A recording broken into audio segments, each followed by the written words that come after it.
Hello and welcome to episode number 91 of Global Daily Global Insights. I'm your host Sree Iyer. I have with me Sridhar Chityala ji. Sridhar ji, namaskar and welcome to PGurus channel. Namaskar and good morning to you. We're just recovering from our fine bout of snow, and we got 2 feet of snow piled up everywhere. If I just turn this computer, you can all see it. But still, it's a bright sunny morning here, and the temperature is about -4 degrees. And we have a lot of things on our plate today. The first one is the Sikhs for Justice is behind all the instigation, all the coordinated messaging that came out the last couple of days about the farmer stir. Now it is all out in the open. An inadvertent leak by someone that has now costed the credibility of this movement. In fact, I don't know if viewers remember this.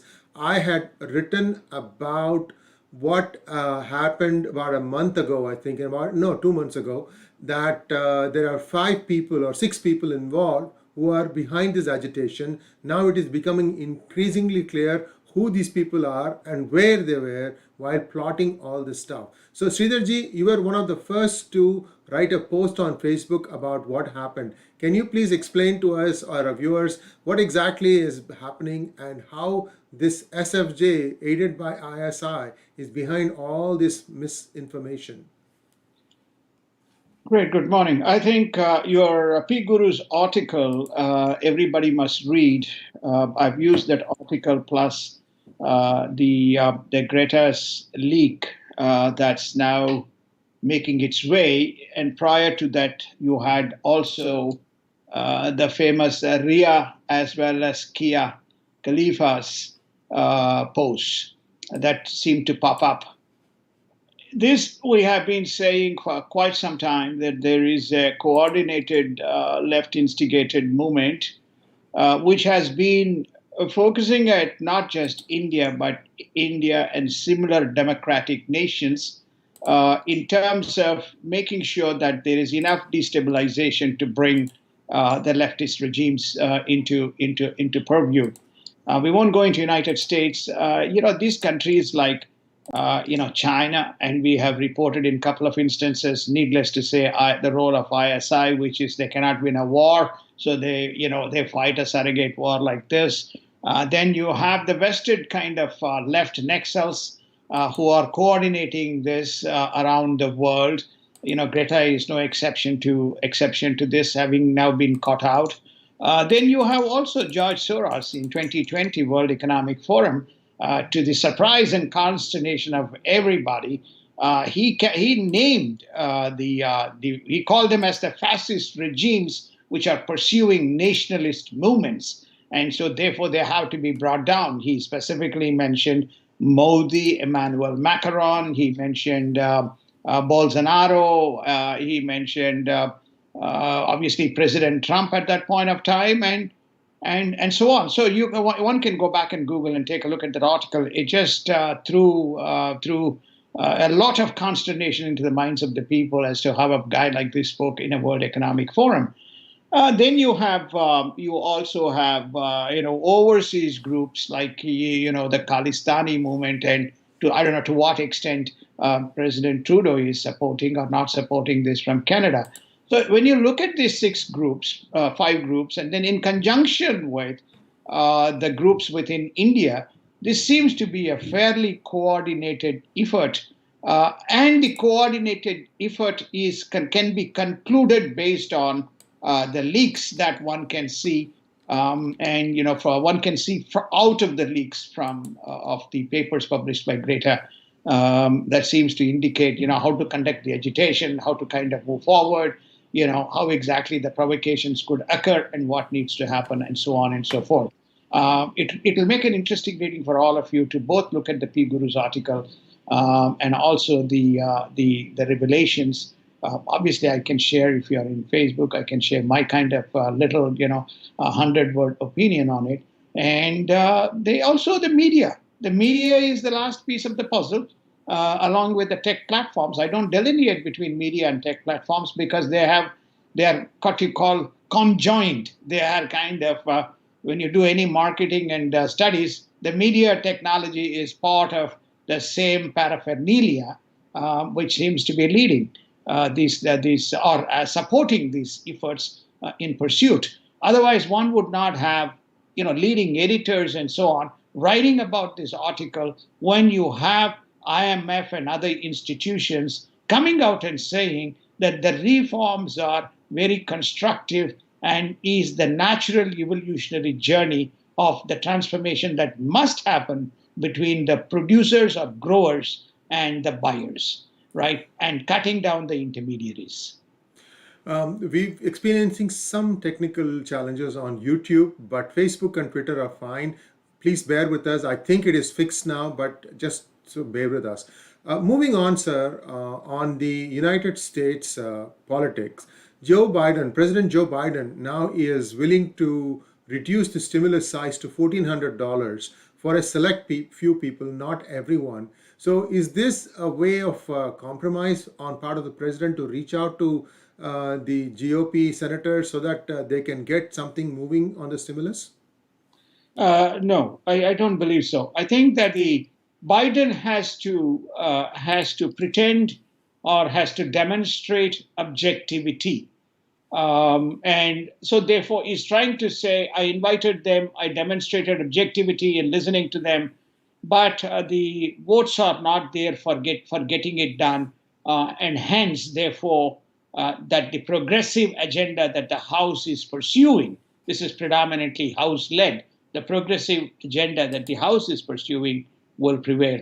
I very much doubt whether they would cut it or reduce it to the economically only needy. If they do so, it'll be at a price, which is to say, okay, now increase the 2,000 to 2,250 and let us send the additional money to the needy because we have already set aside $1.9 trillion.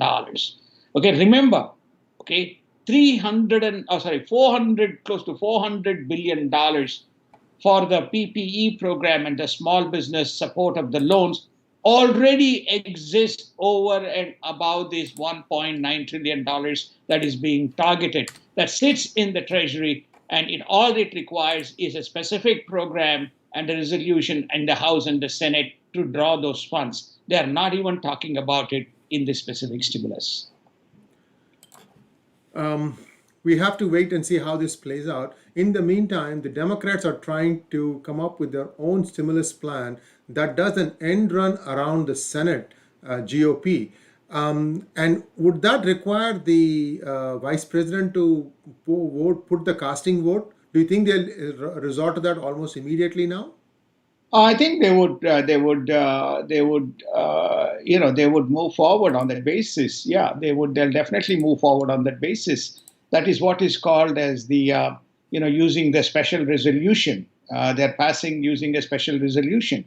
So the special resolution, just as the Democrats and the Democrats and Republicans agreed the sharing of the power in the Senate, they will pass the resolution through the special process and get it done. So I think that this is a fait accompli. Well, we have to wait and see if that happens. So we are going to have a session in about an hour's time, an hour and a half's time, on China's incursions and China's eight-pronged attack of trying to create geopolitical destabilization all around itself. And this will be talked about in great detail in that. Do join us there. Now let's move on to the next item, sir. In United States, American Airlines has told its thousands of employees that it may have to lay them all off because there is no stimulus funding coming its way. Is this going to be a pattern that is going to play out in other places too? Well, airline industry, if you recall, had a $15 billion allocation in the $45 billion in stimulus 2 package, which helped them to prevail over that period and avoid about, I think, 30,000 people in the airline industry. American Airlines is now pointing out that money is running out or has run out. There are about 13,000 people in the American Airlines. I just want to be very clear, not U.S. airline industry, but American Airlines as a carrier, 13,000 staff will need to be furloughed if as the aid runs out. So what they're saying is they're reaching out and you need to look after if should and when the airlines resume and regain its last momentum in terms of the business because of the pandemic situation, then we need to be ready and organized. Otherwise, all these people who are well trained, we need to let go. That is a very, very expensive proposition indeed, and let's hope that something happens quickly. Now, the Sir, Dream Act. that's not very expensive, sir. Rather than focusing on tchotchkes that they want to give to all over the world, $15 billion to the domestic industry is not bad, sir. So, Yes, why do we need to put straight away, $27 billion to some other unknown entity, which we highlighted, if you recall? yes, indeed. And let's take a quick look at the Dream Act. What was the DREAM Act? And now that portions of it is being released, we are finding some very ghastly information coming out of it. Many illegal immigrants with criminal records were ignored. So, what is happening, and who needs to take the responsibility slash blame for what happened in the Dream Act? Can you please enlighten us? The Dream Act. Okay. The act was proposed that those illegal aliens and refugees who are coming into United States must go through a proper process of sorry a proper process of assessment, registration for employment assessment. Okay. And why they need to be registered for employment assessment? Because you have to go through security kind of protocols. Okay. And the story is that they were not willing to adhere to those guidelines as part of the new executive order signed. So what Tom Cotton is saying is there are several illegal aliens with criminal records in them. So therefore, they have not been vetted for criminal records. So without the verification of the criminal records, employment assessment management is not possible. Is not possible. So it is going to create a potential risk to United States. Therefore, we have to revisit this and we have to make sure that it is. That's why the zero tolerance came in, as well as the, I don't know, everybody should be familiar. If you want to become a citizen of this country, or even for the green card, you have to do police verification, they have to do background checks, and they have to do all those kinds of things before the normalization of the process occurs. But in this case, especially dealing with 12 million illegal aliens in this country, the Dream Act was enacted basically to ensure that the right citizens get into the country. Biden's popularity rating has fallen below 50%. Isn't it a little too early for that? What do you think is the reason? The reasons are that you would expect people to be little more cautious. He's coming in, he's coming into his position with a lot of contention right around the elections. He's coming into the presidency with issues around COVID situation. He has basically made some statements which has not kind of enlightened the minds of the people, which is to say, I don't know whether we're going to be able to contain this thing, and there is an inevitable course to it.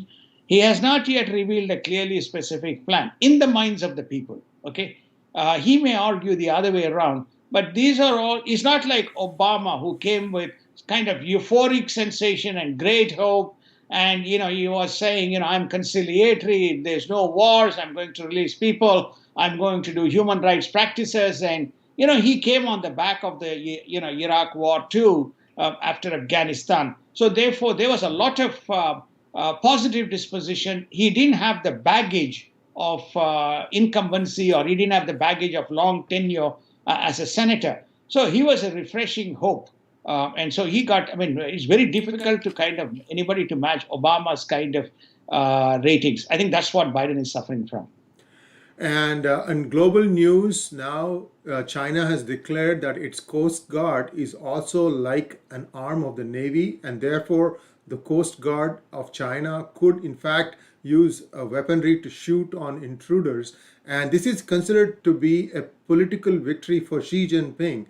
We are going to, of course, talk more about it a little bit later in a dedicated program at 9 p.m. IST. Why do you think that is so? And if it was, why was it not done before? Why now? What is the significance? Look, there's a sequence of events and activities that are taking place, and that is, if people, it is not evident to people. Let me kind of recap. This is a sequence of events that's happening ever since Trump left. These 8 incursions that we are talking about is getting exacerbated. Number one. Number two, the survey ships of China is extending its tentacle into waters that is not their territory. Number three, they recognize that there is going to be imminent and immediate threat from fishing vessels of Philippines, Thailand, Indonesia into the waters, and coast guards of coast guards of Taiwan and Japan in the waters. What they're saying is that the best way to kind of keep them away is to give the powers to Coast Guard and say, anybody whom you see, in your view, they are in our waters, attack. You are entitled to attack. So he's created what we call as Navy 2. The Navy 2 has been created because he recognizes that there is a vacuum. Only 2 nations have stood up, and 3 nations have stood up and condemned this: Japan, Britain, and France. US has made no comments, and US's comments come on Hong Kong rather than on this specific issue. So even India has been very passive in terms of its reaction to this is a very very major and very dangerous move that Xi Jinping has announced.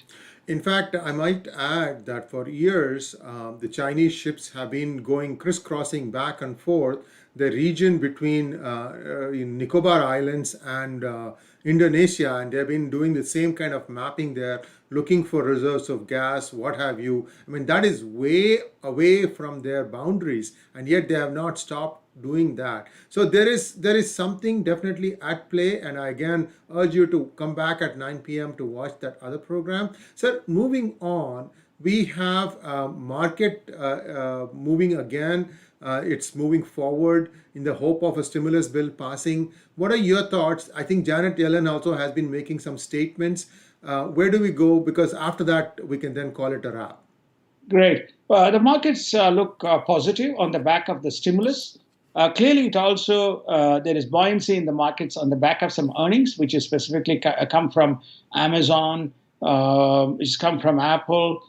Alphabet earnings looks good, notwithstanding the fact that there was diminished returns from its cloud services business. Disney has had positive returns. So generally, there is a positive buoyancy in terms of the earnings season, in the earnings. Whereas J.P. Morgan also had excellent, on the banking side, excellent earnings. So what you have is that earning momentum. Plus, there is the positive hope of a large stimulus. There is plenty of liquidity in the system. So it's almost like a risk-off trading that is going to be seen in the market rather than risk-on trading.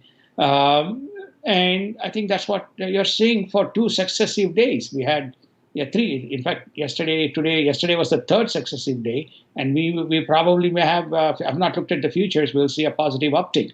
I also want to, we don't touch this. I also want to point out we have stopped reporting, but we will going forward. The oil has been ticking every day between 1.5% to 2%. If you have tracked our daily Global Insights program, we have tracked oil from $35 to today just over 55. I think 55.95. It's probably almost at $56. So we have tracked very silently this spurt. And that is purely because of two reasons. One, they clearly recognize that there is going to be a disruption in supply as a result of all the changes that are coming in here. And second is also that this is the moment to seize by the global market, OPEC, to cut the supply, spurt the demand, increase the price, and make up for all the things that has been lost. And With regard to, yeah, go sorry. ahead, sir. I'm sorry to cut you off. So please finish your thought. No, with regard to the second question that you asked, which is Janet Yellen, it's very unusual, which is what I want to make that unusual for a treasurer to be calling the regulators to discuss the volatility in the markets caused by this GameStop. rate came up, and all this kind of very, very, very unusual. It's usually there are regulators and SEC and those people deal with these issues, but very, very unusual. I'm not sure what they're going to do. It's also going to be taken in the Senate hearings, but Senate hearings I can understand, but the treasurer coming into the picture is very unusual. And it looks like the progressives are really getting their agenda implemented in a hurry under the Biden administration, and especially the Keystone pipeline closing. I think the price of crude is reflecting the fact that there is going to be a major disruption in that part of the world where that particular part is not going to be producing anymore, which makes the United States a net importer, which was not how even Obama had visioned. So we're going to be seeing some interesting gyrations. Stay tuned for a difficult ride in the next few months. This is a self-inflicted wound, in my opinion, on part of the Biden administration. They could have waited a little longer and studied the impact, or slowly brought it down. This abrupt closing is hurting. So let's wait and see what happens. Sir, thank you very much for joining us, and we will be back again in a very, very short time, 9 p.m. IST, PGurus prime time, talking about China's incursions. This is the first time that some channel has tried to put the big picture forward. You will be shocked to know all the things that are happening. Thanks once again for joining us. Please subscribe to our channel, and we'll be back very soon. Namaskar. Namaskar. Thank you. Have a wonderful day and have a good evening in India.